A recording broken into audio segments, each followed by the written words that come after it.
여러분, 안녕하세요.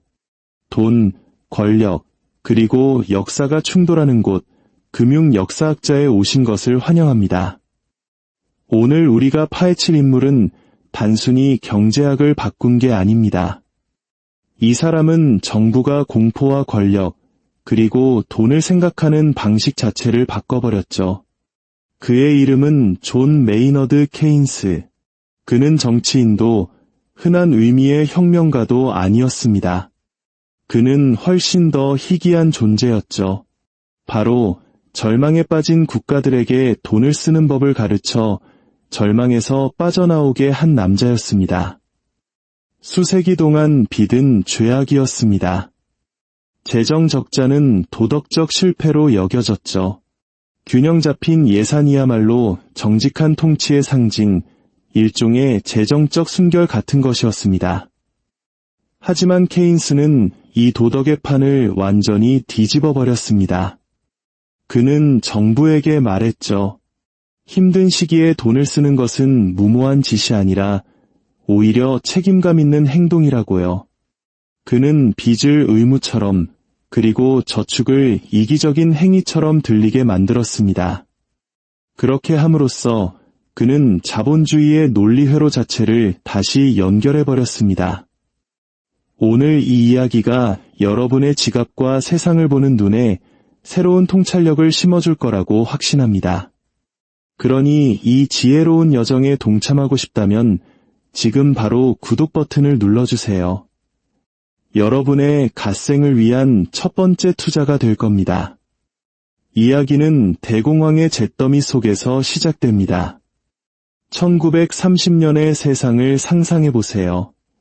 은행은 줄줄이 파산하고 공장은 침묵에 잠기고 수백만 명이 일자리를 잃었습니다. 애덤 스미스의 보이지 않는 손에 기반한 기존의 경제학 교과서는 시장이 스스로를 치유할 것이라고 말했습니다. 수요와 공급이 다시 균형을 찾고 가격이 충분히 떨어지면 사람들이 다시 물건을 사기 시작할 거라는 거죠. 이론상으로는 회복이 자동적으로 이루어져야 했습니다. 하지만 이론은 굶주린 가족을 먹여 살리지 못합니다. 현실 세계에서 수요는 돌아오지 않았습니다. 공장 문은 다시 열리지 않았죠. 그리고 얼마 남지 않은 것마저 잃을까 두려워진 사람들은 소비를 완전히 멈춰버렸습니다. 경제는 스스로를 교정하는 게 아니라 꽁꽁 얼어붙고 있었습니다. 이것이 바로 케인스가 바라본 세상이었고 그는 여기서 급진적인 무언가를 깨달았습니다. 시장은 완벽하지 않다. 시장은 항상 스스로 치유되지 않는다. 때로는 공포의 피드백 루프에 갇혀버린다. 생각해보세요. 사람들이 소비를 멈추면 기업은 고용을 멈춥니다. 기업이 고용을 멈추면 사람들의 소득이 줄어들죠. 그리고 소득이 줄어들면 소비는 더욱더 붕괴됩니다. 이건 끝없는 나선 일종의 경제적 블랙홀입니다. 케인스는 경제에 부족한 것이 규율이나 절약이 아니라는 것을 간파했습니다. 부족한 것은 바로 수요, 즉 시스템을 통해 흐르는 돈 그 자체였습니다. 간단히 말해 경기 침체는 모든 사람이 동시에 저축하려고 할 때 발생합니다. 그리고 역설적이게도 그 집단적인 신중함이 모두를 더 가난하게 만드는 것이죠. 그는 이것을 절약의 역설이라고 불렀습니다. 한 가구에게는 현명한 행동, 즉 지출을 줄이고 현금을 아끼는 것이 모든 사람이 동시에 할 때는 재앙이 된다는 겁니다. 왜냐하면 한 사람의 지출은 다른 사람의 소득이기 때문입니다. 소비가 죽으면 경제의 심장 박동도 멈추는 것이죠. 그래서 케인스는 당시로서는 이단적인 주장을 내놓았습니다. 민간의 수요가 붕괴하면 공공의 수요가 그 자리를 대체해야 한다. 정부가 나서야 한다는 겁니다. 돈을 빌리고 노동자를 고용하고 대규모 프로젝트를 건설해서 현금을 다시 순환시켜야 한다고요. 그 돈은 일자리를 만들고 일자리는 소득을, 소득은 다시 소비를 만들어낼 겁니다. 그리고 그 소비가 멈춰버린 기계를 다시 작동시킬 것이라고요. 기존 경제학자들에게 이것은 미친 소리였습니다. 정부는 시장에 개입해서는 안 됐습니다. 재정 적자는 위험하고 빚은 저주였으니까요. 하지만 케인스는 다르게 봤습니다. 그는 빚이 무조건 좋다고 말한 게 아니었습니다. 그는 타이밍이 중요하다고 말했죠. 그는 정부가 경기 역행적으로 행동해야 한다고 믿었습니다. 경기가 나쁠 때는 돈을 쓰고 경기가 좋을 때는 저축해야 한다는 겁니다. 경기 부양과 긴축, 둘 중 하나가 아니라 둘 다 리듬에 맞춰서 사용해야 한다는 거죠. 그는 간단한 비유를 사용했습니다. 경제는 자동차와 같다고요. 평상시에는 민간 부문이 운전합니다. 하지만 차가 고장 나 시동이 꺼지면 정부가 시동키를 돌려야 합니다. 엔진이 다시 살아날 때까지 연료를 펌프질해야 하는 거죠. 일단 차가 다시 달리기 시작하면 정부는 뒤로 물러서야 합니다. 이것이 바로 경제의 움직임을 살아있게 유지하는 방법이라는 겁니다. 1936년 그에 져서 고용, 이자 및 화폐에 관한 일반 이론에서 케인스는 이 논리를 완벽한 이론의 틀로 구축했습니다. 그는 총수요라는 개념을 도입했습니다. 경제 내 소비자, 기업, 그리고 정부의 총지출량을 의미하죠. 이 총수요가 감소하면 생산과 고용도 함께 감소합니다. 그리고 이를 회복시킬 유일한 방법은 신뢰가 돌아올 때까지 직간접적으로 지출을 늘리는 것뿐이라는 겁니다. 하지만 이건 단순히 수학이 아니었습니다. 케인스는 경제학을 심리학으로 봤습니다. 그는 시장이 그가 야성적 충동이라고 부른 것에 의해 움직인다고 말했습니다. 이것은 사람들이 돈을 투자하거나 숨기게 만드는 본능, 희망, 그리고 공포를 의미합니다. 이런 감정은 방정식으로 고칠 수 없습니다. 오직 행동, 즉 눈에 보이고 자신감 넘치며 집단적인 행동으로만 고칠 수 있다는 거죠. 정부가 돈을 쓸 때 그들은 단지 자재를 사고 노동자를 고용하는 것만이 아닙니다. 그들은 우리는 회복을 믿는다는 강력한 신호를 보내는 겁니다. 그 믿음 자체가 경제적 에너지가 되는 거죠. 이것이 바로 케인스가 이해했던 것입니다. 불황을 끝내는 것은 긴축이 아니라 자신감이라는 것을요. 하지만 그의 아이디어가 하루아침에 퍼진 것은 아니었습니다. 1930년대 초 세계의 지도자들은 긴축이라는 낡은 종교에 매달렸습니다. 영국은 근본이제로 복구하여 자국 수출의 목을 졸랐고 독일 정부는 규율을 증명하기 위해 지출을 삭감했다가 경제를 혼돈으로 몰아넣으며 극단주의의 길을 터주었습니다. 그리고 미국에서는 허버트 후버 대통령이 역사상 최악의 대공황에 직면했음에도 불구하고 시장이 스스로 회복할 것이라 확신하며 대규모 개입을 거부했습니다. 시장은 회복하지 못했습니다. 1933년까지 미국인 4명 중 1명이 실업자였습니다. 은행 파산으로 평생 모은 저축이 사라졌죠. 자유시장은 침묵 속에 얼어붙었습니다. 바로 그때 프랭클린 D. 루스벨트가 무대에 등장합니다.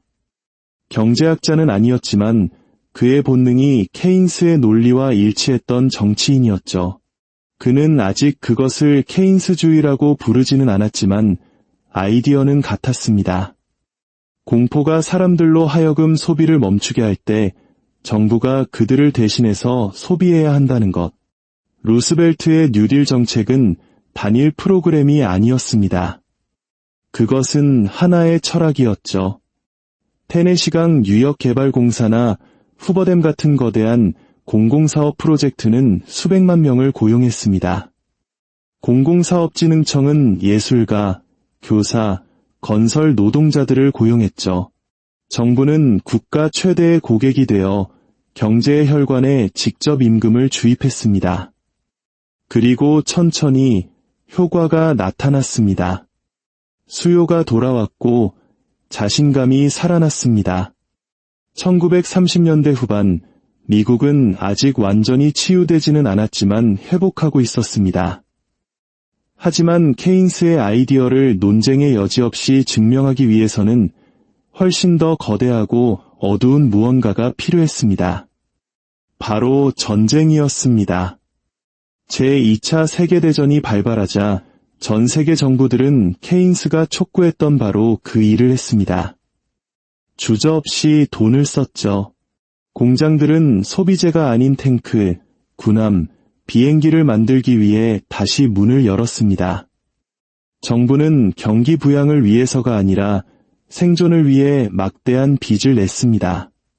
그리고 역사상 처음으로 전 세계적인 위기 속에서 실업이 사라졌습니다. 아이러니는 잔인했습니다. 총력전이 케인스 경제학의 궁극적인 실험이 된 것입니다.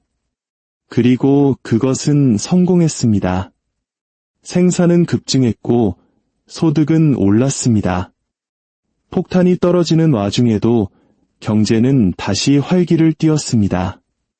이것은 번영은 아니었지만 증거였습니다. 대규모 정부 지출이 대공황을 끝낼 수 있다는 증거 말입니다. 전쟁이 끝났을 때 케인스의 이론은 단순히 받아들여진 것이 아니라 복음이 되었습니다. 그의 손길은 그 이후의 모든 것을 형성했습니다. 브레튼 우즈 체제, 전후 복구, 복지 국가의 탄생, 그리고 1945년부터 1973년까지 이어진 기나긴 성장의 황금기까지 말이죠. 케인스는 자본주의에게 두 번째 생명을 주었습니다.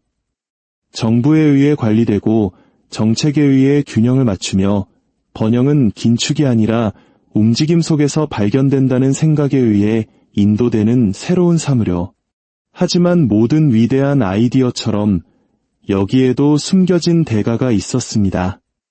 일단 시스템이 지출이 어떤 위기든 해결할 수 있다는 것을 배우게 되면 그것은 또한 긴축은 영원히 미룰 수 있다는 것도 배우게 되기 때문입니다. 제2차 세계대전 이후 케인스는 단순한 경제학자가 아니라 예언자였습니다. 전 세계 정부들은 그의 청사진을 사용하여 잿더미에서 국가를 재건했습니다. 그들은 직접 목격했습니다. 빚으로 시간을 벌 수 있고 지출로 안정을 살 수 있으며 완전 고용으로 평화를 살 수 있다는 것을요. 유럽은 폐허가 되었지만 불가능을 관리 가능하게 만든 것은 바로 케인스의 논리였습니다. 마셜 플랜, 복지국가, 그리고 현대민주주의를 정의한 전후 사회 계약 모두가 그의 핵심 아이디어 위에 세워졌습니다. 수요는 결코 죽게 내버려둬서는 안 된다는 것. 한때 폭탄을 만들던 공장들은 이제 자동차, 라디오, 냉장고를 생산했습니다. 군인들은 자신들이 지키기 위해 싸웠던 세상을 건설하는 일자리로 돌아왔죠. 그리고 그 호황 뒤에는 조용한 혁명이 있었습니다. 정부는 더 이상 시장이 행동하기를 기다리지 않았습니다. 그들은 시장을 관리했습니다. 1950년대와 60년대를 거치며 케인스주의 경제학은 이론 이상이 되었습니다. 그것은 자유세계의 운영체제였죠. 공공사업, 저렴한 신용, 실업보험, 주택 프로젝트, 사회 기반 시설 등 모든 것이 소비를 유지하고 붕괴를 막기 위한 도구였습니다. 경기 침체는 짧아졌고 회복은 빨라졌습니다. 한때 날씨처럼 여겨졌던 경기 순환은 이제 정책 이반자들이 통제할 수 있다고 믿는 것이 되었습니다. 역사상 처음으로 자본주의의 목줄이 채워졌고 케인스는 그 목줄을 국가의 손에 쥐어주었습니다. 하지만 이 성공에는 보이지 않는 부작용이 따랐습니다. 바로 의존성입니다.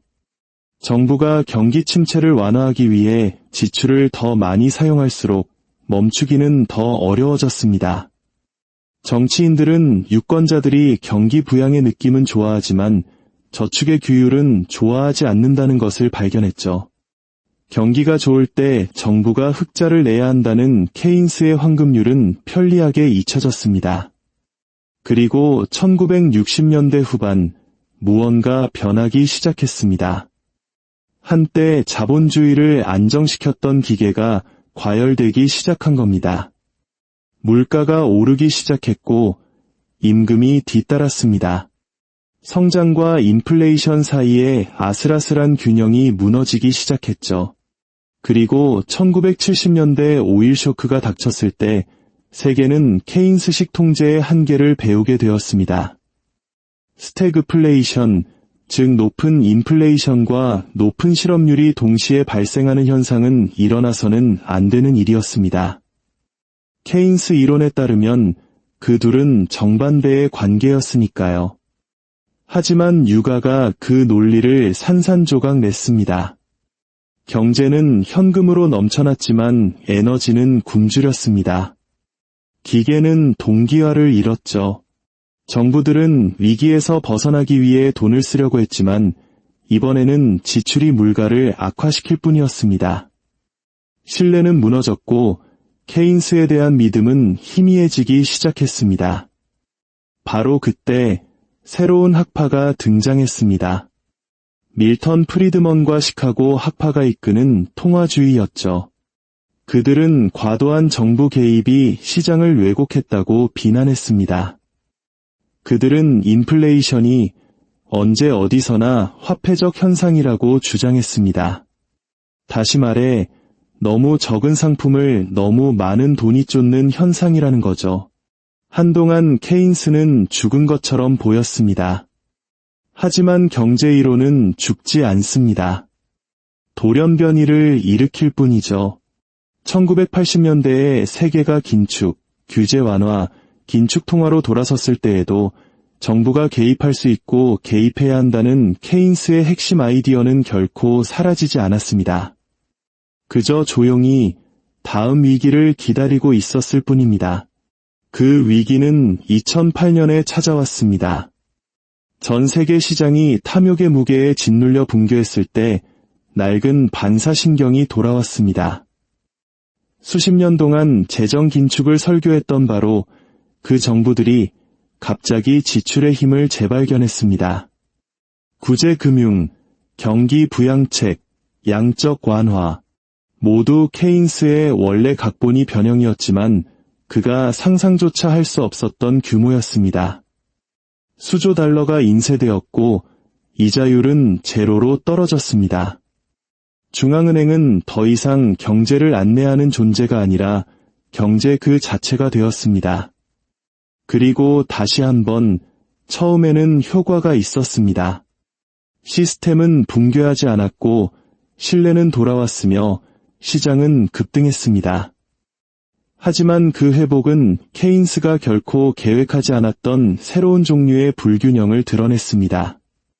그의 이론은 정부 지출이 노동자, 가계, 그리고 산업, 즉 실물 경제에 도달할 것이라고 가정했습니다. 하지만 21세기의 돈의 흐름은 다릅니다. 경기 부양 자금은 공장 바닥 대신 금융시장으로 흘러들어갔습니다. 그것은 임금이 아니라 자산 가격을 부풀렸죠.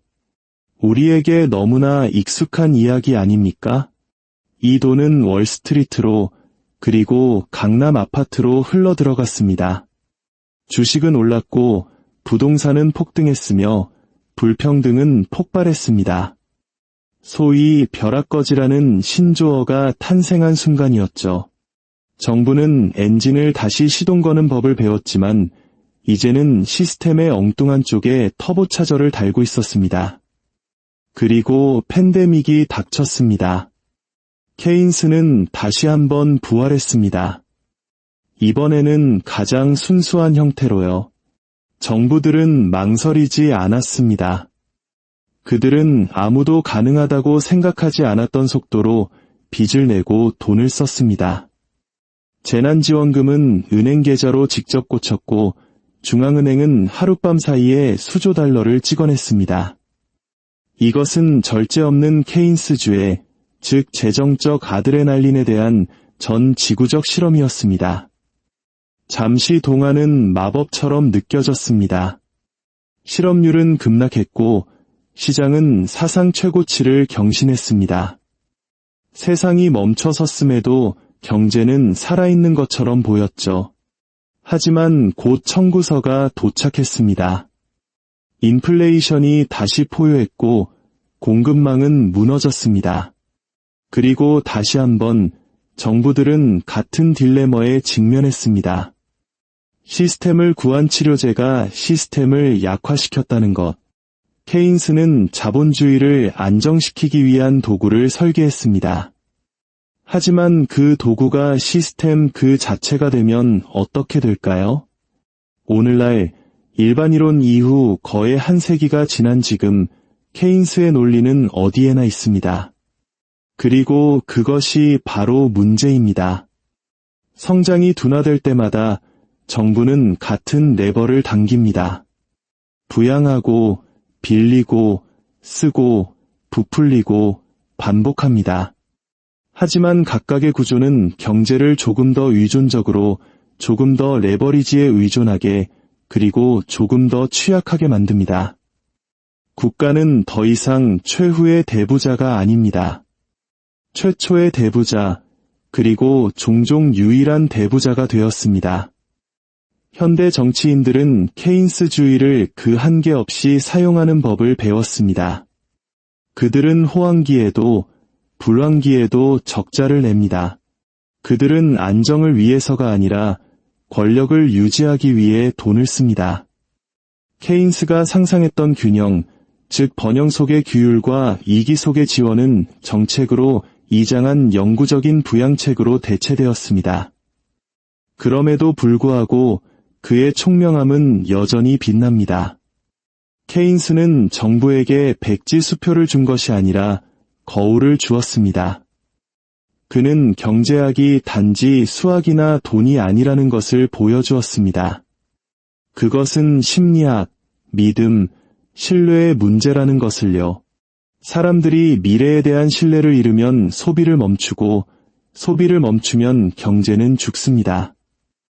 케인스는 다른 모든 것이 실패했을 때에도 그 믿음을 살아있게 유지하기 위한 이론을 만들었습니다.